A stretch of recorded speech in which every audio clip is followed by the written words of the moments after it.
Amen. Amen. Oui. Le sabbat appartient à notre Dieu. Amen. Et dimanche n'existera plus jamais. Amen.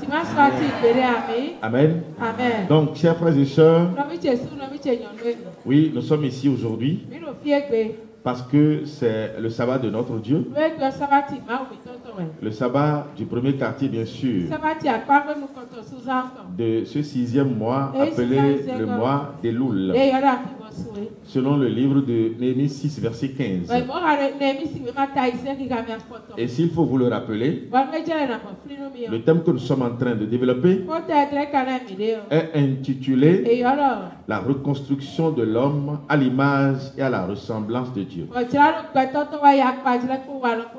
Ceci nous a amené, depuis le mois passé, à commencer par étudier les différents temples qui existent dans ce monde. Bien avant nous, bien sûr, en notre temps, et aussi après nous. Alléluia. Amen. Donc, dans un premier temps, nous avions déjà étudié le temple édénique. Et quand on parle du temple édénique, on parle de ces gens qui avaient vécu de par le passé sans le péché. Les premiers hommes créés à l'image et à la ressemblance de Dieu. Vous n'êtes pas sans savoir que Dieu avait créé l'homme naturellement comme lui-même. Amen. Amen. Dieu n'a pas créé l'homme dans un état de péché. Il a créé l'homme très saint comme lui-même. C'est pourquoi au départ, après suivi évaluation, il a confirmé que ce qu'il a fait était très bon. Donc cela veut dire qu'au départ, le péché n'existait pas. Alléluia. Amen. Le péché n'existait pas. L'homme était dans une harmonie parfaite avec Dieu. Et dans cette harmonie, c'est Dieu qui soutient l'homme. C'est Dieu qui joue le rôle. C'est Dieu qui fournit les efforts. Et l'homme gratuitement bénéficie des avantages de tous les efforts que Dieu fournit. Alléluia. Amen. C'est pourquoi la bénédiction que Dieu lui a donnée, après les avoir créés, l'homme et la femme, c'était de se connaître, de se multiplier et de remplir la terre. Autrement dit, de par cette ordonnance, parce que c'est Dieu qui a ordonné à l'homme de connaître sa femme et de commencer par se multiplier sur la terre. Alléluia. Donc de par cette ordonnance, nous constatons que le sexe n'a jamais été une occasion de péché devant Dieu. Je reprends. C'est Dieu qui a ordonné à l'homme de connaître sa femme et de commencer par se multiplier sur la terre. Genèse 1, verset 26. Genèse 1, partir verset 26. Oui. Puis Dieu dit, faisons l'homme à notre image selon notre ressemblance, et qui domine sur les poissons de la mer, sur les oiseaux du ciel, sur le bétail, sur toute la terre, et sur tous les reptiles qui rampent sur la terre. Dieu créa l'homme à son image. Il le créa à l'image de Dieu. Il créa l'homme et la femme. Dieu les bénit et Dieu leur dit, soyez féconds, multipliez, remplissez la terre et la submergez. Amen. Amen. Dieu les bénit et Dieu leur dit, soyez féconds, multipliez et remplissez la terre. Alléluia. Amen. Autrement dit, le sexe ordonné à l'homme a été une occasion de bénédiction.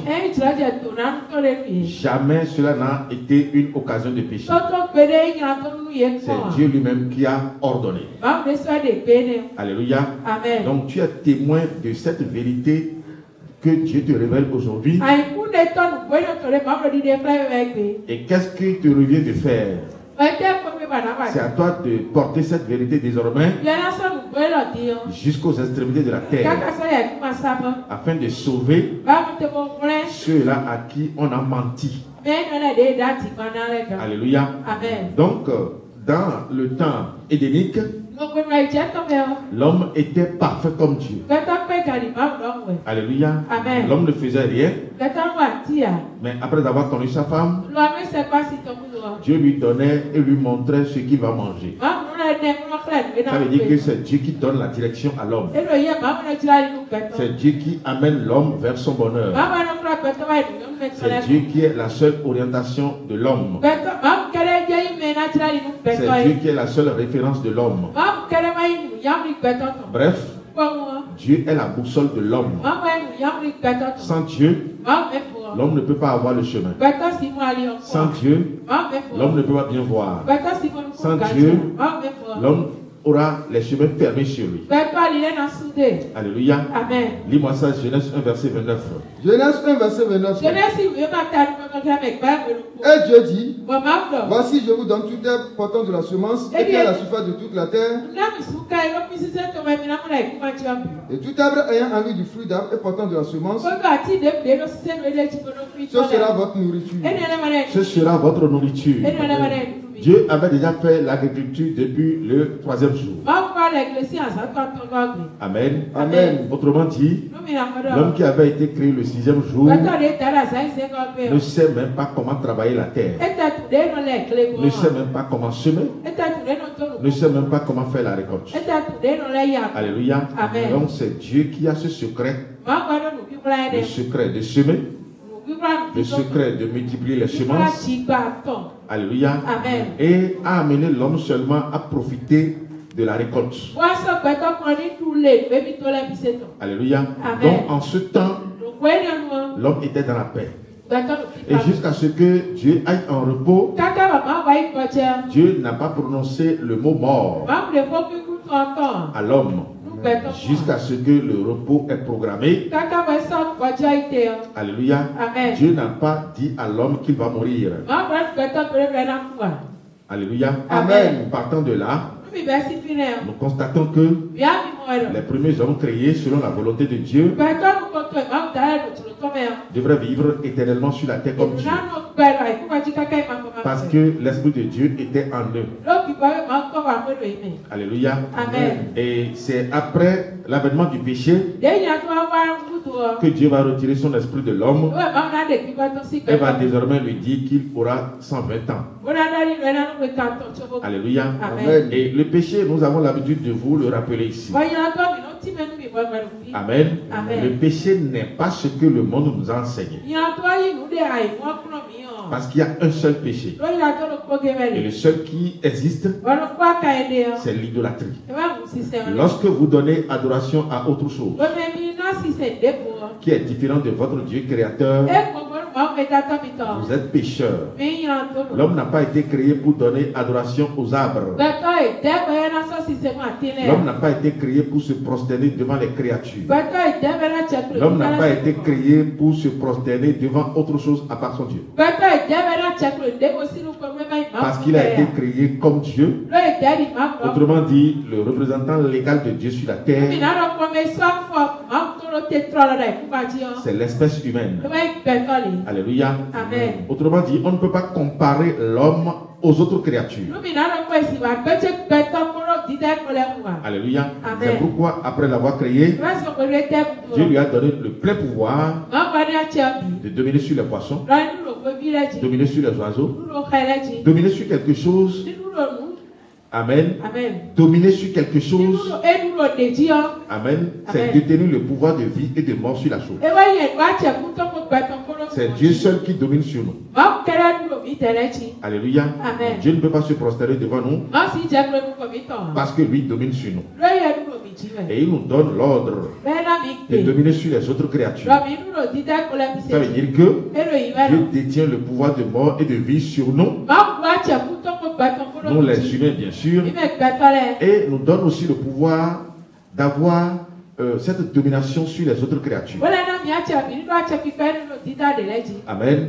Donc à partir d'aujourd'hui, nous constatons que la tendance a été renversée à cause de l'avènement du péché. Ce que Dieu avait bien établi avait été renversé par le péché. Et le péché, c'est quoi? C'est l'ange Lucifer qui s'est transformé en Satan parce qu'il avait décidé dans son rôle qu'il jouait pour le Créateur de devenir lui-même Dieu. Alléluia. Amen. Il y a un seul Dieu créateur. Il ne peut jamais y avoir plusieurs dieux créateurs. Amen. Donc le fait de penser à devenir Dieu créateur, ton fils avait poussé le tout-puissant Dieu à l'éteindre et à lui retirer la lumière. Alléluia. Amen. Donc cette lumière qui est éteinte et qui était déjà dans l'homme représente la naissance et la présence du péché.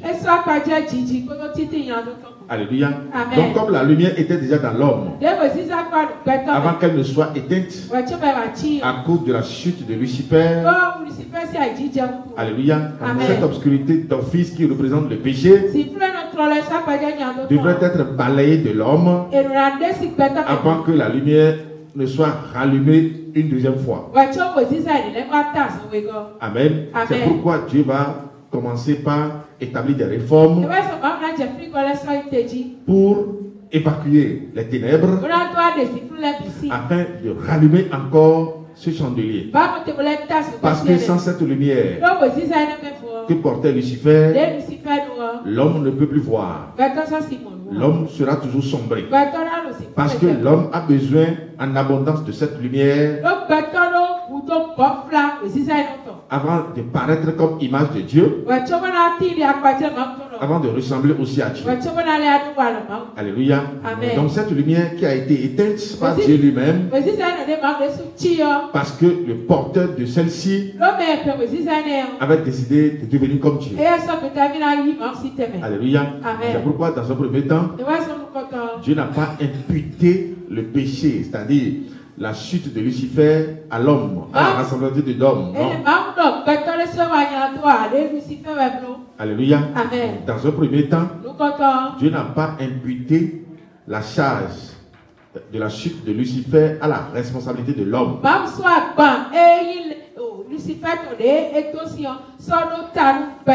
Amen. Amen. Mais il lui a donné un avertissement sonore que Lucifer n'est plus dans la gamme de Lucifer. C'est pourquoi désormais Adam et Ève seront avertis pour ne jamais manger du fruit de cet arbre. Cet arbre qui n'est rien d'autre que Satan. Amen. Amen. Et le fruit représente les enseignements que Satan porte désormais. Alléluia. Amen. Parce que le jour où Adam va manger ses fruits, le jour où Adam va encore se rapprocher de cet arbre, il mourra. Alléluia. Amen. Et dans le jardin, tout a été mis en place dans cette première réforme, appelée la réforme adamique.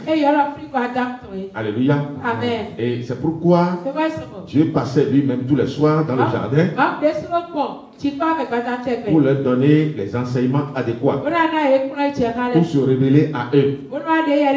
Parce que dans le temps édénique, c'est Lucifer qui était envoyé à la régulière à toute la création. Et comme désormais il a échoué, Amen, Amen. Dieu lui-même a décidé de jouer le rôle d'aller vers les créatures, d'aller vers surtout l'homme pour se révéler à lui. Alléluia. Et tous les soirs, Dieu descendait vers l'homme pour lui donner des enseignements, pour lui donner des connaissances. Alléluia. Amen. Et à un moment donné, comme ce qui avait été demandé à Adam de jouer comme rôle n'était pas fait, rapidement il a commencé par avoir la faiblesse. Alléluia. Amen. Dieu lui a demandé de faire quoi? de porter désormais le message qu'il reçoit aux autres humains sur la terre.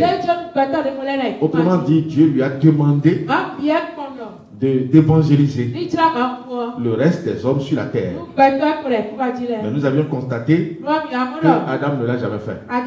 Il n'a même pas réussi à convaincre sa femme de la véracité du message que Dieu lui donne tous les soirs. Il n'a pas réussi à donner la vérité de ce message que Dieu lui donne tous les soirs, même à ses propres enfants.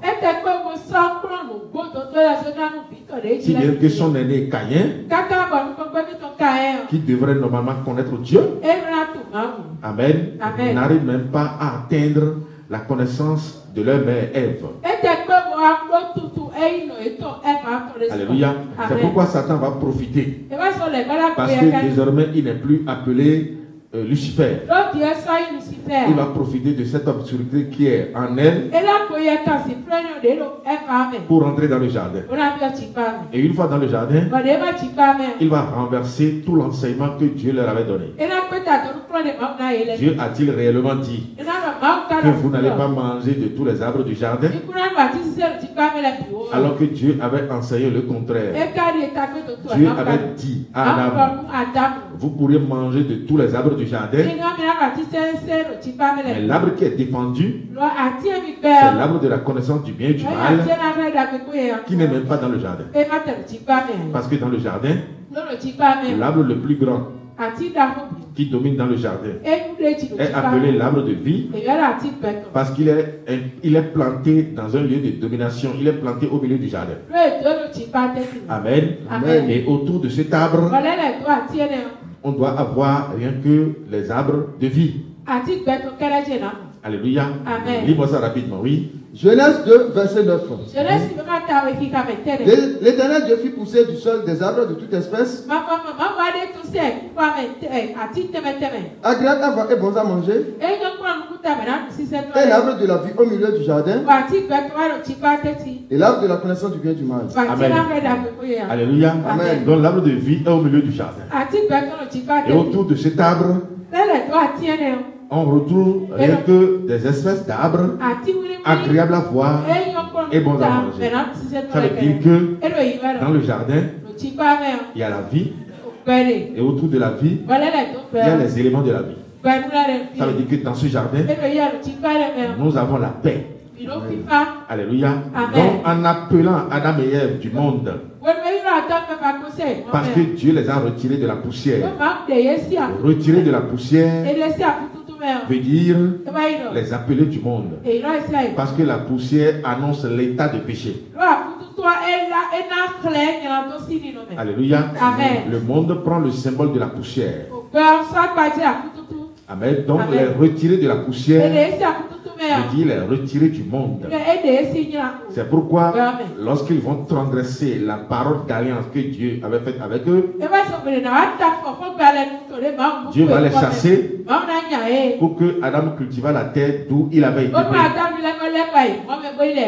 Ça veut dire qu'ils étaient dans un monde, ils étaient à un endroit qui est totalement hostile à l'espèce humaine. Ils étaient à un endroit où ils auront toujours des problèmes. Mais dans le jardin, il y a les espèces d'arbres qui ont été déjà semés pour donner solution à leurs problèmes. En dehors du jardin, ils auront des problèmes, mais à l'intérieur du jardin, leurs problèmes connaîtront de solutions. Alléluia. C'est pourquoi Dieu les a sortis du péché et les a établis dans le jardin. C'est pourquoi tous les soirs, Dieu venait discuter avec eux. Il venait s'entretenir avec eux. Amen. Amen. Mais la seule goutte d'eau qui va faire déborder le vase est cette ignorance que Adam va observer durant toute sa vie. Jusqu'à laisser entrer dans le jardin par le diable. Parce que rapidement, le diable va réussir à corrompre sa femme.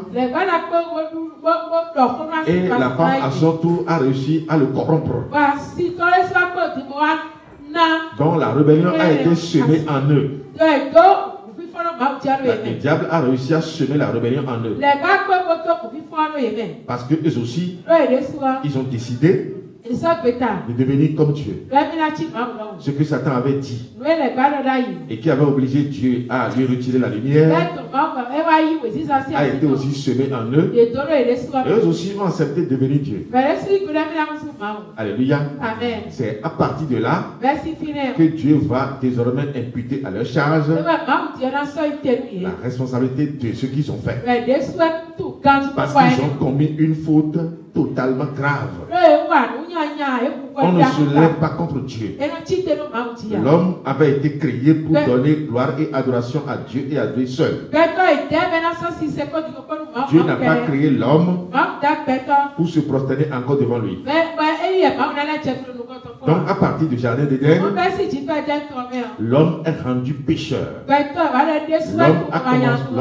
L'homme est rentré dans le péché. L'homme est appelé pécheur. Et quand on dit pécheur, on dit, ça veut dire le rebelle contre Dieu. Celui qui a décidé volontairement de se lever contre Dieu. Alléluia. Donc à partir de cet instant, Dieu avait gardé dent contre l'homme. Dieu avait vu l'homme comme étant son ennemi direct. Alors que normalement, l'homme ne devrait pas se positionner de cette manière vis-à-vis de Dieu. Dieu avait créé l'homme en tant que son ami, son vrai ami, le seul d'ailleurs. Alléluia. De par sa malcompréhension, Adam et Ève vont rendre coupable toute l'humanité. Parce qu'à partir d'eux, le péché sera imputé à chaque être humain de génération en génération. Et c'est ça qu'on appelle le péché originel. Alléluia. Cela va aussi pousser Dieu à retirer son esprit de l'homme. Autrement dit, l'homme qui devrait bénéficier de tous les efforts que Dieu fournissait désormais sera livré à lui-même, parce que c'est lui-même qui va fournir maintenant les efforts et va en jouir les fruits. Alléluia. Alléluia. Et voilà qu'il n'avait pas été créé pour fournir des efforts lui-même, parce que l'homme n'a pas la force pour travailler. C'est Dieu qui a la force. Et c'est Dieu qui travaille. Alléluia. L'homme, lui, il est bénéficiaire de tous les efforts de Dieu. Donc, depuis Adam et Ève, le sol sera maudit. Et au temps de Caïn, le sol sera doublement maudit. Alléluia. L'homme va travailler, mais ne pourra plus jouir des avantages de son travail. Parce que désormais, la terre va produire des ronces et des épines. Alléluia. Donc depuis ce temps, l'homme a été livré à lui-même. Alléluia. Il a été livré à lui-même.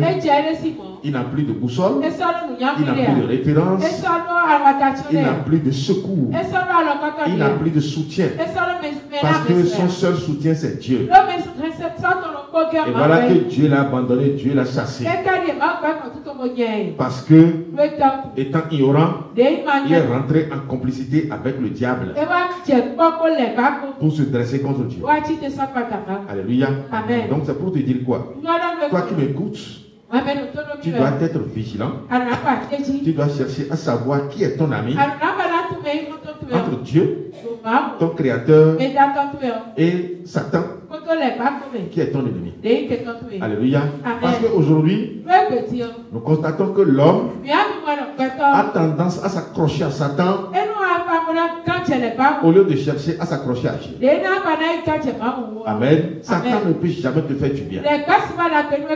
Toutes les connaissances que Satan va te donner, c'est pour te détruire, c'est pour nuire à ta vie. Alléluia. Aucune connaissance sur le fondement de Satan ne pourra t'amener à avoir une vie heureuse. Amen. Amen. Seul ton Dieu créateur doit te donner le bonheur. Alléluia. Amen. Mais le mal d'aujourd'hui est que la quasi-totalité des humains s'accrochent à Satan. C'est ça qui justifie le malheur dans lequel nous sommes. Amen. C'est ça qui justifie les fléaux qui s'abattent aujourd'hui sur l'humanité. C'est ça qui justifie les maladies incurables qui s'abattent sur l'humanité. Parce que l'homme a quitté, il a déserté, il est parti. Il est allé à un endroit où il n'a pas de boussole. Et lui-même ne sait même pas où il est. Il se trouve actuellement. Alléluia. Amen. Donc à toi, Dieu t'a accordé la grâce. Et tu as déjà fait ton retour. Retour à la maison. Alléluia. Amen. Un enfant à qui Dieu fait grâce, un être humain à qui Dieu fait grâce, pour revenir encore à la maison, doit savoir qu'il est vraiment quelqu'un que Dieu aime. Dis à celui qui est à côté de toi, Jésus t'aime. Amen. Amen. Donc nous sommes déjà de retour à la maison. C'est pourquoi au cours de ce mois, depuis le mois passé d'ailleurs, Dieu nous permet de t'enseigner. De t'enseigner toute l'histoire. Amen. Amen. Pourquoi, dans un premier temps, on a vu le temple édénique. Dans un second temps, on a vu le temple païen. Amen. Amen. Le temple que désormais Adam et Ève se sont transformés. Parce qu'en écoutant Satan, ils se sont transformés en temple païen. Alléluia. Amen. Donc on a aussi vu déjà le temple païen. Donc quand quelqu'un est devant toi ou à côté de toi, Amen, ces faits et gestes qui l'ont amené à comprendre s'il est enfant de Dieu, Amen, ou s'il est enfant de Satan. Parce que lorsque vous êtes enfant de quelqu'un, vous devez le ressembler. Alléluia. Vous devez avoir ses caractères. Alléluia. Donc si quelqu'un à côté de toi, de par ses caractères, de par sa manière de faire les choses, de comprendre les choses et de gérer les choses, tu pourras comprendre facilement s'il est païen ou pas. Amen. Parce que le temple que nous sommes aujourd'hui, appelé le temple Jésus-Christ, vous devez savoir que c'est le temple édénique que nous sommes encore à partir de Jésus-Christ. Alléluia. Amen. Parce qu'aujourd'hui, nous avons l'Esprit de Dieu, comme ce fut le cas des temples édéniques. La différence est qu'aujourd'hui, sans Jésus, nous ne pourrons jamais avoir l'Esprit de Dieu. Mais le temple édénique avait gratuitement l'Esprit de Dieu au commencement. Amen. Amen. Donc nous avions vu le temple païen. Et le troisième temple que nous sommes en train d'étudier, c'est le temple de Moïse. C'est quoi le temple de Moïse? C'est le temple que Dieu lui-même a ordonné après le péché. Alléluia. Amen. Au temps de la loi, l'homme qui avait vécu la loi avec Moïse, de par ses enseignements que Dieu a donné à Moïse, l'homme avait quand même vécu en ce temps-là. Et comment? Parce que le temps où nous sommes, c'est pas tout ce que Moïse avait ordonné au temps de la loi que nous sommes obligés encore de le faire aujourd'hui. Amen. Amen. Au temps de Moïse, nous savons comment le sabbat est vécu. Amen. Amen. Un jour comme ce jour ne peut jamais passer dans la vie des enfants d'Israël sans qu'il y ait versement du sang des taureaux sur les autels de Dieu. C'est impossible. Holocauste du matin, holocauste du soir. Alléluia. Amen. Et voilà, aujourd'hui, nous vivons encore le sabbat. Comme le peuple d'Israël au temps de Moïse. Mais le sabbat d'aujourd'hui que nous vivons, c'est sans le versement des sangs des taureaux. Ça veut dire qu'en notre temps aujourd'hui, avec Jésus-Christ, il y a beaucoup de choses qui ont été corrigées. Amen. Et c'est pourquoi, avant de venir sur nous, il faut que nous passions d'abord par les autres temples pour voir ce que Dieu avait enseigné, pour voir la position de Dieu par rapport à tout ce qui avait été donné comme précepte. Voir aujourd'hui tout ce que Dieu nous enseigne au travers de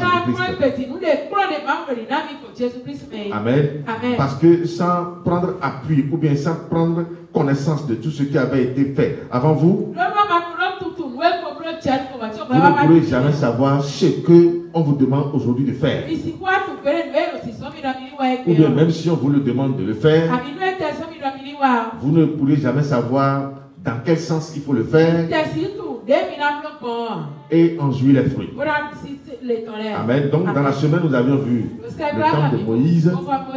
Nous avions constaté que ce temple a été ceinturé par 12 portes. Et sur les 12 portes, il y a 12 anges, il y a 12 principautés de Dieu, indiquées par le temps de Dieu. Et également sur ces portes, nous avons les 12 noms des 12 tribus d'Israël. Alléluia. Parce que c'est Dieu qui a fait la promesse à Abraham, à Isaac et à Jacob. Et précisément avec Jacob, Dieu lui a fait la promesse de donner les portes de sa maison à ses enfants. Alléluia. C'est pourquoi de Judas, nous allons compter jusqu'à Zabulon. Nous allons lire les 12 enfants de Jacob. Amen. Donc quand nous quittons les portes, nous allons voir les hôtels. Amenez-moi le tableau ici rapidement. Nous allons voir les hôtels à l'intérieur. Et au temps de Moïse, qu'est-ce qui se faisait? Dans le temple, qu'est-ce qui se faisait? Alléluia. Donc nous allons étudier tous les paramètres aujourd'hui.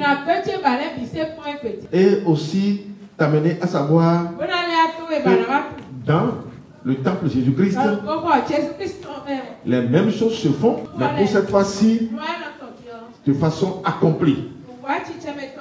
Alléluia. On ne va plus faire ces choses-là aujourd'hui, physiquement. Amen. Mais nous sommes des serviteurs accomplis. Donc, voici les 12 portes. Quand nous commençons à partir d'ici, nous avons la porte de Judas, Issachar, Nephtali, Dan, Aser, Benjamin, Ephraim, Manassé, Gad, Ruben, Simeon et Zabulon. Alléluia. Ce qui doit te retenir tout de suite, c'est quoi? Tu n'as pas vu le nom de Lévi. Tu n'as pas vu le nom de Joseph. Joseph est enfant de Jacob naturellement. Lévi aussi est enfant de Jacob. Mais pourquoi leurs noms ne sont pas figurés? Amen. Dieu, de par la bénédiction qu'il a donnée à Joseph, Dieu l'a doublement béni. Alléluia. Et au Lévi, Dieu leur a donné le sacerdoce. Les Lévites n'ont pas de partage de terre. Ils n'ont pas d'héritage en partage de terre. Aux Lévites, leur héritage, c'est le sacerdoce. C'est le sacrifice. Et ils doivent jouer dans le tabernacle. C'est ce que Dieu leur a donné comme héritage. C'est pour vous dire quoi? Ce n'est pas toutes les tribus qui doivent faire l'œuvre de Dieu. Amen. Dieu a donné l'œuvre de façon spécifique à une tribu qui est appelée la tribu des Lévites. C'est pourquoi leur nom n'est pas figuré sur le tableau. Joseph aussi, Dieu a retiré son nom. Ça veut dire que la place de Joseph et de Lévi doivent rester vide. Mais comme Joseph a été doublement béni, Dieu a donné les 2 places vides aux 2 enfants de Joseph, à savoir Ephraïm et Manassé. Donc Ephraïm et Manassé ne sont pas les enfants directs de Jacob, mais ils sont les petits-fils de Jacob. Autrement dit, les petits-fils ici de Jacob doivent partager le même héritage avec leurs oncles. Alléluia.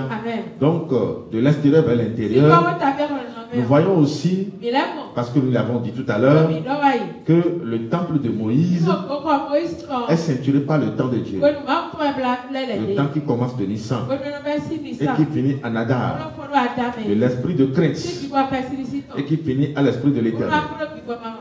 Alléluia. Donc, le premier mois est appelé Nissan. Deuxième mois, Ziv. Troisième mois, Sivan. Quatrième mois, Tammuz. Cinquième mois, Ab. Elul. Le 6e mois dans lequel nous sommes. 7e mois, Etanim. 8e mois, Oul. 9e mois, Kisle. Amen. 10e mois, Tébet.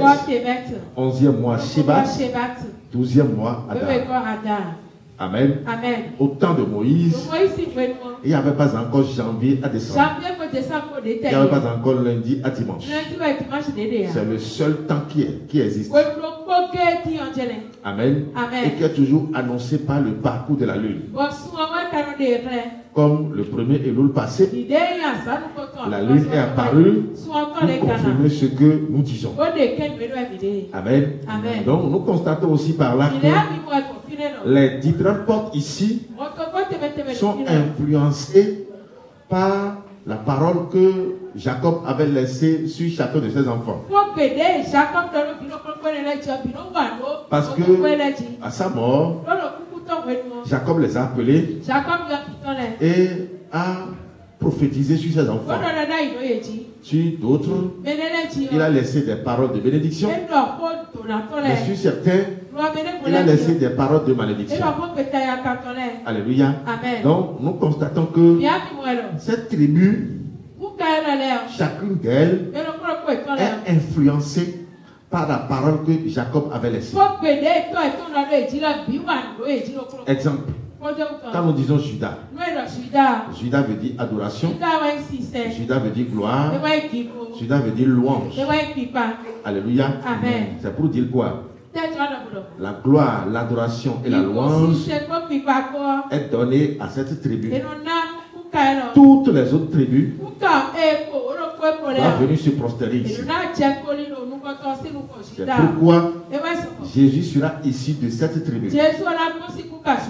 Si Jésus sortait de la tribu d'Issachar, ou bien de la tribu de Nephtali, obligatoirement il doit venir se prosterner à Judas. Il doit se prosterner devant Judas. Amen.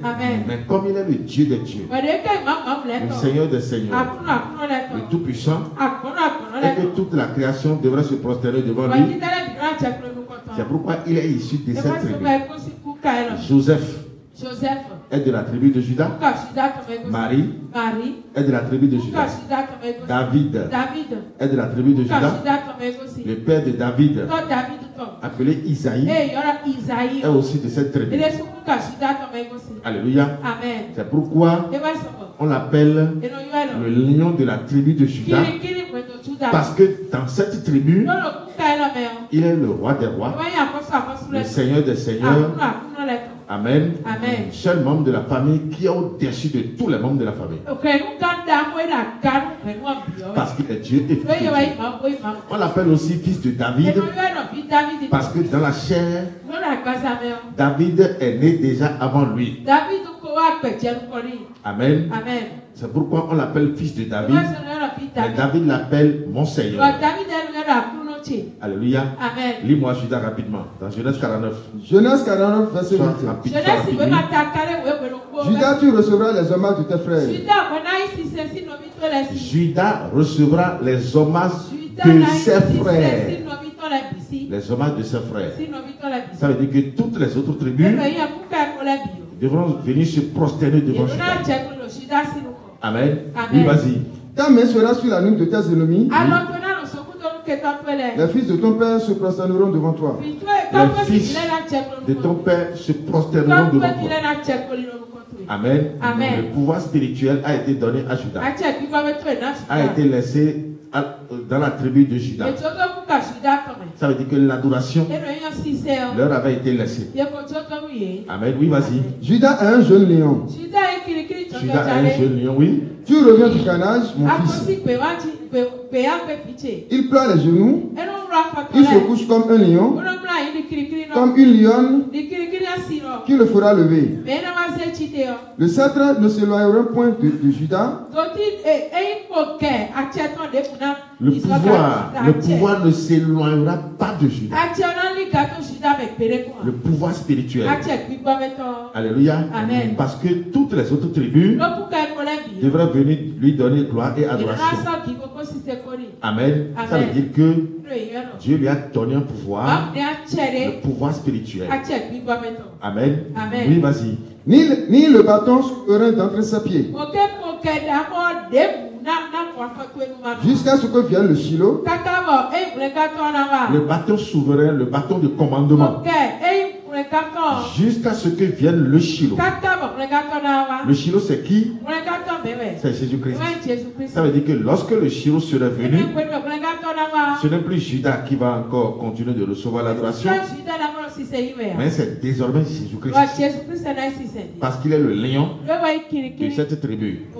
Donc au moment où le Shiloh serait apparu, c'est désormais lui qui sera adoré. C'est pourquoi aujourd'hui nous prions au nom de Jésus-Christ. Amen.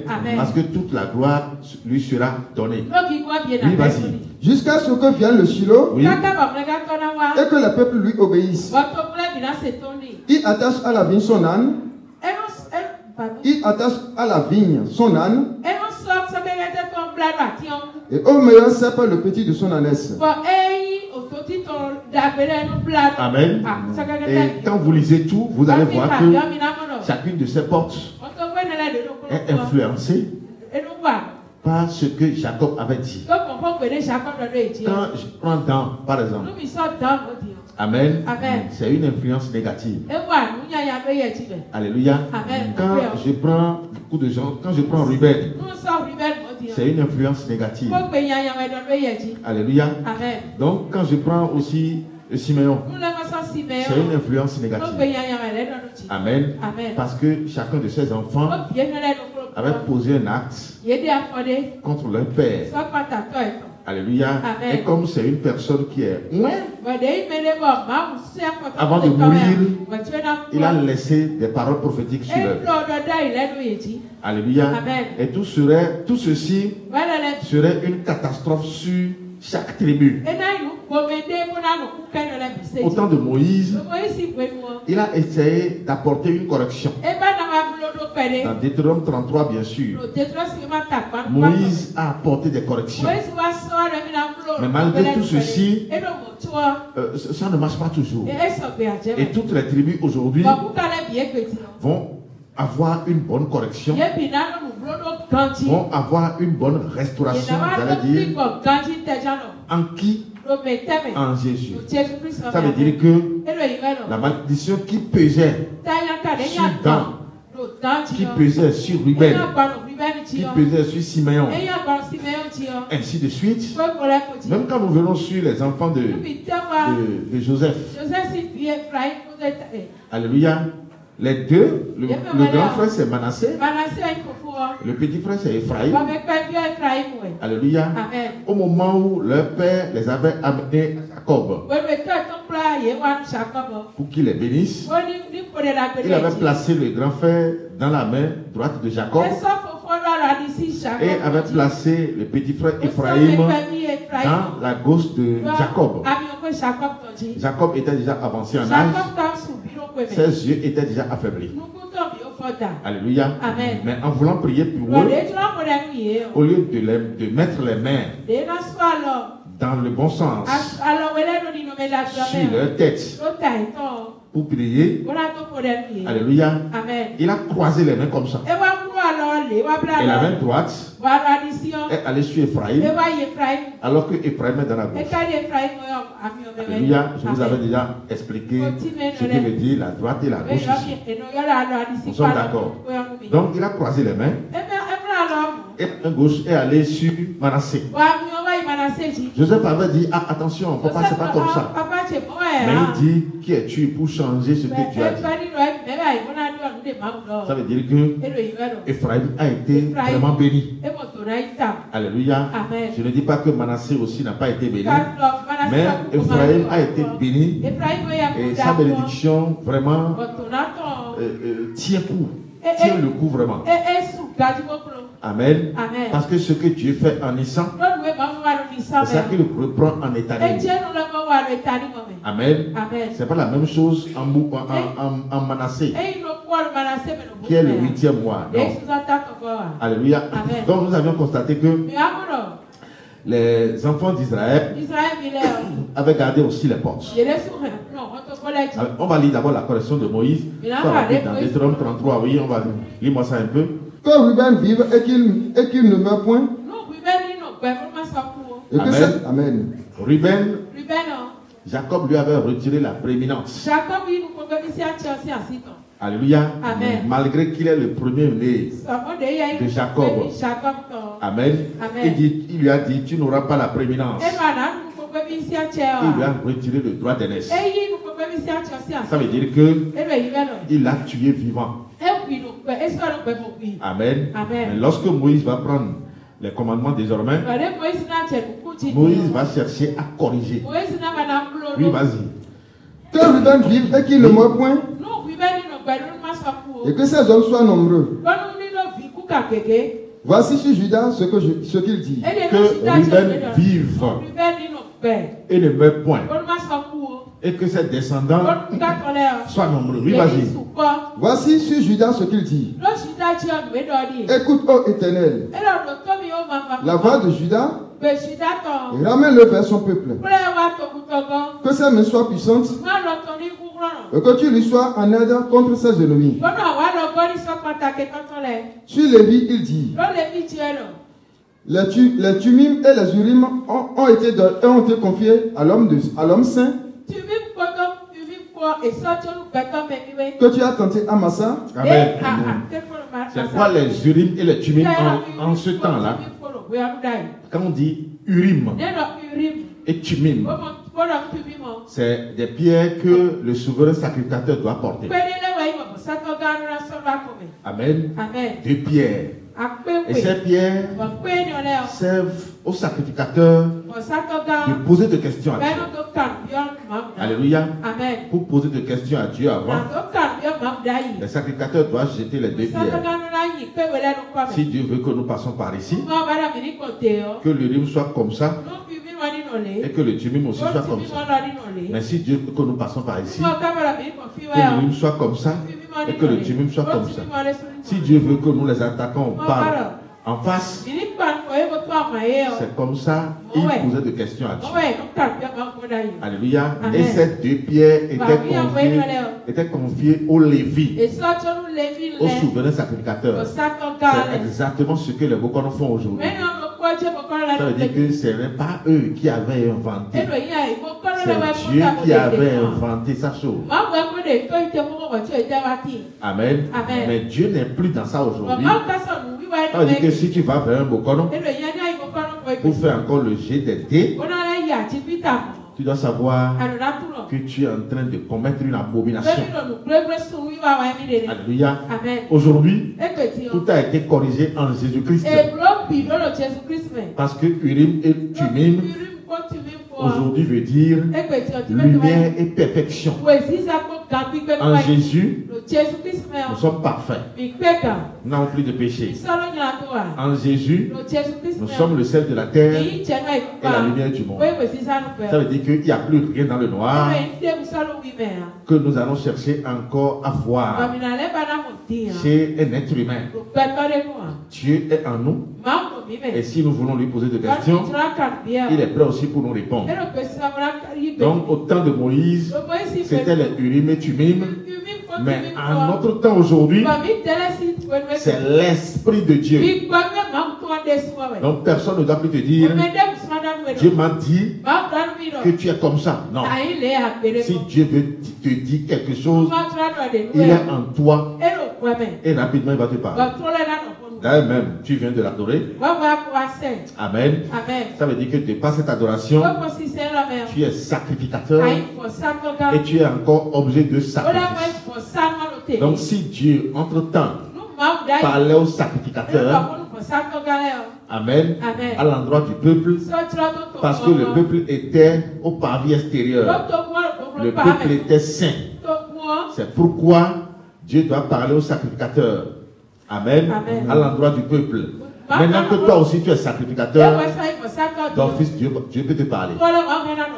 Si éventuellement tu arrives à te connaître, donc tu ne pourras plus permettre à quelqu'un, même si c'est un saint comme toi, ou bien en dehors d'ici, tu ne dois plus permettre à quelqu'un de te voir quelque chose dans le noir.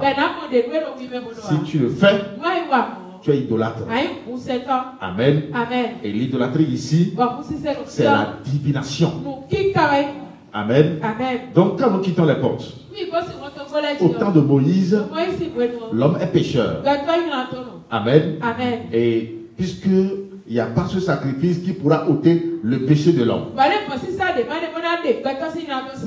Malgré que le temps qui est utilisé au temps de Moïse, c'est le temps de Dieu.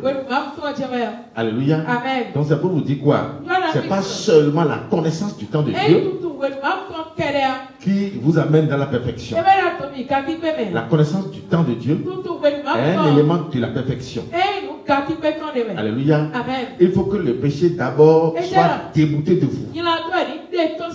Si le péché ne vous quitte pas, même si vous connaissez le temps de Dieu, vous serez toujours pécheur. Alléluia. Et le péché quitte l'homme comment? Lorsqu'il va s'accrocher à Jésus-Christ. Ça veut dire que sans Jésus-Christ, le péché ne peut jamais quitter l'homme. Alléluia. Donc, Jésus-Christ n'était pas encore venu en ce temps-là. C'est pourquoi Dieu lui-même avait soumis tout le peuple à la loi et au sacrifice. Amen. Donc celui qui est pécheur ou celui qui a commis des actions, il doit venir voir le souverain sacrificateur. Amen. Et ce dernier doit lui dire les animaux qu'il doit acheter pour demander pardon à Dieu de tout ce qu'il avait commis. Amen. Lis-moi ça rapidement. Amen. Donc, lorsque cela amène l'animal, ces animaux sont sacrifiés sur cet autel. Amen. Donc l'autel qui est rouge ici, c'est l'autel de sang. Et c'est Dieu qui a demandé à Moïse de l'établir comme ça. Alléluia. Amen. Donc quand on ne rentrait pas la porte principale, d'office, l'homme doit faire de sacrifice ici. Sans avoir fait de sacrifice, l'homme ne sera jamais agréable à Dieu. Amen. Parce que Dieu aime l'homme, mais il crée le péché. Alléluia. Donc en ce temps, c'est œil pour œil, dent pour dent. Donc quand tu pêches, tu dois faire le sacrifice. Alléluia. Amen. Et ces animaux sont... Lis-moi ça rapidement. Lévitique 4 à partir du verset 1er. Oui. L'Éternel parla à Moïse et dit, parle aux enfants d'Israël et dit, lorsque quelqu'un péchera involontairement contre l'un des commandements de l'Éternel, lorsque, vous suivez bien, lorsque quelqu'un péchera involontairement, c'est quoi le péché involontaire? Le péché involontaire. Vous ne savez pas. Péché involontaire. Est-ce qu'on peut commettre l'idolâtrie et on va dire que c'est péché involontaire? L'idolâtrie n'est jamais péché involontaire. L'idolâtrie, c'est un péché conscient. Un péché fait. Un péché commun. En étant conscient de ce qu'on fait. Alléluia. Le péché involontaire ici, c'est les autres péchés que nous commettons. Et c'est ce que Dieu appelle péché involontaire. Mais ici, la tête portée à son adoration. Alléluia. Des soulèvements, la rébellion portée à l'encontre de son adoration est appelée péché commis avec la conscience. Alléluia. Donc, même si vous péchez involontairement, le péché ne vous sera jamais remis. Parce qu'il n'y a jamais pardon des péchés sans effusion de sang. Jamais. Donc, lorsque quelqu'un péchera involontairement, oui, contre l'un des commandements de l'Éternel, en faisant des choses qui ne doivent point se faire, si c'est le sacrificateur ayant reçu l'onction qui a péché et a rendu par là le peuple coupable, il offrira à l'Éternel pour le péché qu'il a commis un jeune taureau sans défaut. Amen. Amen. Si c'est le sacrificateur qui a commis le péché et de par sa faute, il a rendu le peuple coupable, voici ce que lui-même va faire. C'est ce qu'il va faire d'abord avant de rentrer dans le lieu saint. Si lui-même ne fait pas son sacrifice, amen, à l'intérieur, il va perdre la vie. Alléluia. Donc lui-même, sans faire son sacrifice, il ne peut pas rentrer dans le lieu saint. Parce que c'est en ce lieu saint qu'il va intercéder en faveur du peuple. Amen. Amen. Donc il va payer un jeune taureau. Oui, vas-y. Un jeune taureau sans défaut en sacrifice d'expiation. Non, ça c'est pas à Gossou. Ça c'est Nissou. Quand on dit taureau, c'est Nissou. Amen. Amen. Donc il va acheter un taureau jeune sans défaut. Quand on dit sans défaut, c'est sans péché. Parce que c'est le péché qui est appelé défaut. Alléluia. Donc l'animal ne va jamais avoir des défauts corporels. Alléluia. Amen. Donc il va faire tout possible pour acheter un animal sans défaut. Oui. Il amènera le taureau à l'entrée de la tente d'assignation devant l'Éternel. Et il posera sa main sur la tête du taureau qu'il égorgera devant l'Éternel. Amen. Amen. Donc s'il achète le taureau, l'animal, il va l'amener devant la tente d'assignation, devant la tente de Dieu, et il va poser sa main droite sur la tête de l'animal et va confesser tous ses péchés dans les oreilles de l'animal. C'est ça ce qu'on appelle le sacrifice, les holocaustes. Alléluia. En fond, on l'appelle Kourio. Amen. Amen. C'est ça ce qui est fait au temps de la loi, au temps de Moïse. Parce que celui qui a péché, c'est lui qui mérite la mort. Quand vous transgressez la loi de Dieu, c'est vous qui allez mourir. Mais comme Dieu ne veut pas la mort du pécheur, c'est lui-même qui a trouvé cette alternative à l'homme pour se faire remplacer par l'animal que lui-même va payer quand il va pécher. Alléluia. Donc après avoir péché, que ce soit le sacrificateur, que ce soit le peuple entier, amen, chacun doit payer un animal qui sera recommandé par Dieu. Et ici, on est en train de nous montrer comment ça se fait. Tu dois poser les mains sur la tête de l'animal et va confesser tous tes péchés dans ses oreilles. Cela m'amène à vous dire quoi? La pratique de la confusion que la papauté nous a imposée. Alléluia. Amen. La pratique de la confession des péchés que la papauté nous a enseigné dans les églises, où l'homme est appelé à aller confesser ses péchés à un prêtre, c'est une fausse pratique. Alléluia. C'est une pratique erronée. C'est extrêmement dangereux. Vous devez le savoir. Amen.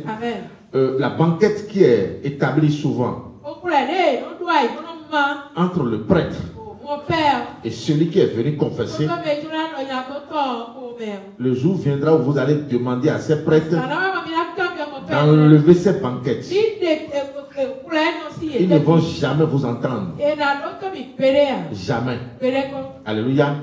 Cette banquette joue quel rôle? Tout ce que vous allez raconter, tout ce que vous allez sortir de votre bouche viendra taper la banquette. Et lorsque vous allez vous retourner, tout va encore se retourner contre vous. Parce que dans la pratique de la confession, celui qui entend vos exactions, celui qui entend vos péchés, se transforme en victime expiatoire. Alléluia. Et le prêtre ne va jamais se transformer en victime expiatoire pour toi. Non. C'est pourquoi il y a cette banquette. Donc tout ce que tu vas dire dans ses oreilles, en réalité ne vient pas vers lui. Et il n'a même pas le droit. Il n'a même pas cette compétence pour te pardonner. Celui qui pardonne, c'est le Dieu Tout-Puissant. Parce que le péché est commis contre lui. C'est le Dieu Tout-Puissant qui pardonne. Et le principe de pardon qu'il a établi aujourd'hui nous a été donné en Jésus-Christ. C'est pourquoi sur la croix, au moment où Jésus a dit Père, pardonne-leur, car ils ne savent pas ce qu'ils font, Dieu a dit d'accord, je les pardonne. Mais le sang est où? Et Jésus a versé le sang. Alléluia. Donc tu ne peux pas obliger le prêtre à se transformer en victime expiatoire pour toi. Donc dans cette pratique erronée dans les églises, vous devez savoir que Jésus-Christ est écarté. Jésus-Christ n'est plus dedans. Amen. Le prêtre en question s'est aussi écarté du système. Il s'est écarté de la pratique. C'est toi l'ignorant qui ne comprend rien.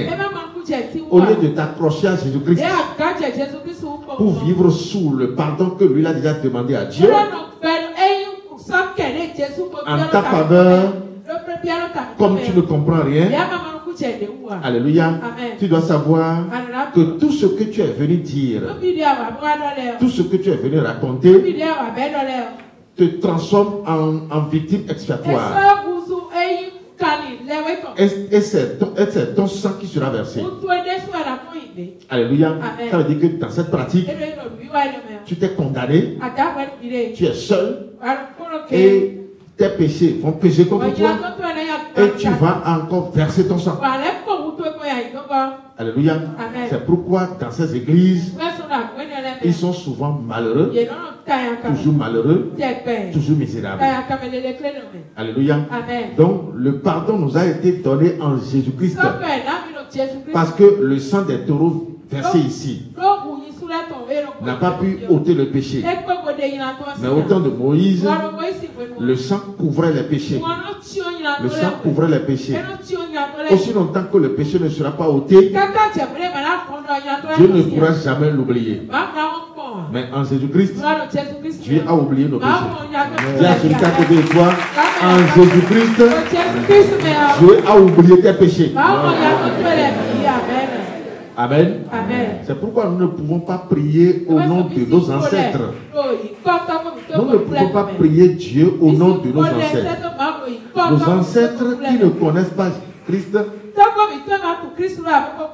amen, mais vivent sous la malédiction. Ils vivent sous la malédiction jusqu'à aller à la tombe.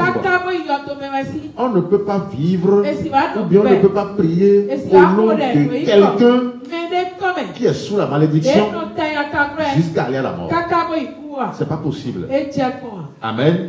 En disant Dieu d'Abraham, Dieu d'Isaac, Dieu de Jacob, on n'est pas en train d'invoquer Abraham et Jacob. Non. Le Dieu que ceux-là avaient servi. C'est lui le grand Dieu des cieux. Et c'est lui qui est Jésus-Christ. C'est lui qui est venu se révéler à nous. Se révéler d'ailleurs même aux Africains. Parce qu'il est allé chez les siens. Et les siens ne l'ont pas reçu. Il est allé là où cet autel existait.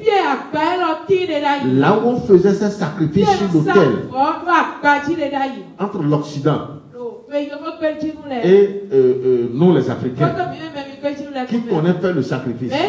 Mais c'est nous qui connaissons cette pratique. Ça veut dire que nos parents, alléluia, avaient connu Dieu dans cette pratique. Amen. Nos parents avaient connu Dieu. Nos parents connaissaient Dieu dans cette pratique. Et le temps que nos parents connaissaient avant la colonisation, c'est le temps de Dieu. Nos parents connaissaient le temps marqué par le parcours de la lune. Nos parents faisaient sacrifice quand? Les jours de sabbat. C'est les jours de sabbat que nos parents faisaient les sacrifices. Donc nos parents, nos aïeux, dans les temps anciens, les temps forts, amen, avant la colonisation, connaissaient Dieu dans cette pratique parce que c'est une pratique divine. C'est une pratique qui vient de Dieu. Et c'est Dieu qui leur a enseigné. Alléluia. Mais lorsque le diable est apparu et que lui-même est rentré dans la pratique, Dieu est descendu et il a pris la chair humaine en la personne de Jésus-Christ pour désormais révoquer cette pratique.